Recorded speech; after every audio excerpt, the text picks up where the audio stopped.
Hello everyone, আসসালামু আলাইকুম। আমরা আজকে আসলাম আমাদের ঘেরে। আগে আপনাদের ঘেরের ছবি অনেকটা দিয়েছি, কিন্তু আমাদের ঘেরে টমেটো লাগানো হয়েছে। সেই টমেটো কোন দেখেন, সাথী ফসল হিসাবে আপনার টমেটো লাগাতে পারেন। টমেটো কত সুন্দর দেখেছেন, ভালো গ্রোথ। এগুলো আপনার দেশি, এটা কিন্তু হাইব্রিড না, এগুলো দেশি জাতের। এখনও পাকা শুরু করিনি, পাকলে আপনাদের আরও ভিডিও দেবো, ঠিক আছে?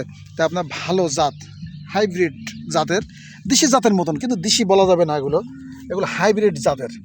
তা আপনারা ভালো বীজ, বারবারই বলি, সেটা ভালো জাত আপনারা সংগ্রহ করে লাগাবেন, তাতে আপনারা ফল পাবেন।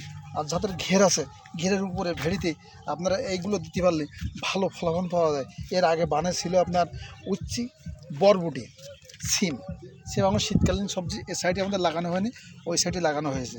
এটা হলো হাইব্রিড জাতের টমেটো, ঠিক আছে? পরবর্তীতে আপনাদের ভিডিও দেবো, লং টাইম ভিডিও দেবো, আপনারা সেটা দেখতে থাকুন। ধন্যবাদ।